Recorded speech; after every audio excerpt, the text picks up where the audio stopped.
So, today we're going to dive into a really foundational story from the Gospel of John. This is the story that, honestly, sets the stage for everything that comes after. We're going to see how the whole narrative kicks off, moving from this lone voice out in the desert to the very first sign that starts to peel back the layers on who Jesus really is. And to really get this, we're going to take some advice from the scholar Dr. David Turner. He talks about avoiding the plaquifying of the text. You know what he means, right? It's when we just pull out the famous one-liners, put them on a plaque, and forget they're part of a bigger story. So instead, we're going to look at this the way it was meant to be read, as a single, flowing narrative with characters, real tension, and a plot that builds. All right, so our story doesn't actually begin with Jesus. Kind of surprising, right? It starts with his forerunner, John the Baptist. And the first scene, it's basically an interrogation. You've got this official delegation of priests and Levites sent all the way from Jerusalem out into the middle of nowhere, and they have one very urgent question for him. Now this question, who are you? It isn't just idle curiosity. You have to understand the authorities back in Jerusalem were terrified of any kind of popular movement that even smelled like a messianic uprising. Another self-proclaimed Messiah could get the Romans involved, and that would be a total disaster for everyone. So when they're asking, who are you? What they're really asking is, are you a threat to us? So these officials, they show up with like a mental checklist of all the potential troublemakers. Okay, are you the Messiah, the Christ? John says no. All right, fine. Are you Elijah? We heard he was supposed to come back. Nope. Okay, what about the prophet, the one Moses promised us? No. It's incredible. John defines himself first by who he isn't, just systematically shutting down every single one of their expectations. So if he's not any of those guys, who on earth is he? Well, John's answer comes straight from the prophet Isaiah. He says he's just a voice. Think about that. He's not the main event. He's the warm-up act. He's not the king. He's the guy yelling from the side of the road that the king is coming. His entire identity is wrapped up in preparing the way for someone else. And this right here, this is the absolute core of John's mission. We see it play out in the story. He literally points his own followers away from himself and tells them to go follow Jesus. I mean, that is a wild act of humility. His personal success is actually measured by how much his own influence shrinks, while Jesus's grows. So, after making it crystal clear who he isn't, John gives Jesus his first huge title in this gospel, the Lamb of God. And wow, this phrase is packed with meaning. For anyone listening back then, it would have instantly brought to mind Israel's entire sacrificial system, and especially the Passover lamb, the one whose blood saved the people from death in Egypt. John is making an absolutely massive theological statement right out of the gate. So once John gives his testimony, the camera sort of pans over. The focus of the story shifts to Jesus, and we see him start to gather his very first disciples.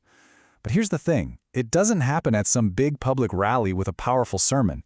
It's much quieter. It's like a chain reaction of one person telling another. Let's just trace this little chain, it's pretty cool. First, John the Baptist points out Jesus to two of his own guys. One of them, Andrew, is so excited he immediately runs to find his brother, Simon. The next day, Jesus calls Philip, and what does Philip do? He goes and finds his buddy Nathanael. It's this super organic, person-to-person movement. And this leads to one of my favorite exchanges in the whole story. Nathanael is a total skeptic. Nazareth was this tiny, backwater town nobody cared about. His reaction is basically, you're kidding, right? That guy? From Nazareth? No way. And Philip's response is just brilliant. He doesn't get into a big theological debate. He doesn't argue. He just says, come and see. The invitation isn't to believe a list of facts, it's to have a personal experience. And then, boom. In just a couple of days, there's this absolute flood of titles being thrown at Jesus. John calls him the sacrificial Lamb of God. Andrew sees him as the Messiah, a political liberator. Nathanael, the guy who was just making fun of his hometown, now calls him Son of God and King of Israel. And then Jesus throws his own title into the mix, the mysterious Son of Man. All these different titles are swirling around, and the expectations are just piling up like crazy. Okay, so all of this builds to the climax of the opening act. Jesus, his mom, and his brand new disciples all get invited to a wedding in a little village called Cana. Now, a wedding back then wasn't a one-night affair. It was a huge, multi-day party, the social event of the year for these families. And they're about to have a major, major problem. We really have to understand the stakes here. When they run out of wine, it's not just like, oh, bummer, the party's over. No, this was a catastrophe. In that culture, wine was a basic staple of life and celebration. Running out was a complete failure of hospitality. It would bring a deep, lasting shame on the families that hosted the wedding. So when his mother comes to him with a problem, Jesus' response sounds, well, kind of harsh, doesn't it? But his reason is the key. My hour has not yet come. Now, throughout the entire Gospel of John, that phrase, the hour, is like a code word. It always points to one specific future event, the moment of his crucifixion. He knows that performing a big public sign is going to kickstart a chain of events that leads directly to the cross, and he's saying the time for that hasn't arrived just yet. But of course, Jesus does act, just quietly, and how he acts tells us everything about his mission.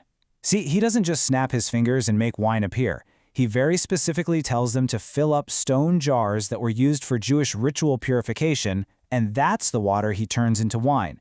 The symbolism is just so powerful. He is literally taking the old way of religious duty and cleansing and replacing it with the new, overflowing joy and abundance of God's kingdom, something the prophets often compared to a giant feast with tons of wine. And look at this little detail the author makes sure to include. There were 6 stone jars. He doesn't just say some jars. He tells us they were the ones used for ceremonial washing. That's no accident. It's to show us that Jesus is taking the very tools of the old religious system and turning them into vessels of something totally new and celebratory. So you have to ask why. Why does the Gospel of John choose this particular miracle to kick off the whole public story of Jesus? It's because this event is meant to be the template, the master key for understanding every single thing Jesus does from this point forward. The book itself tells us why he does these signs, as John calls them.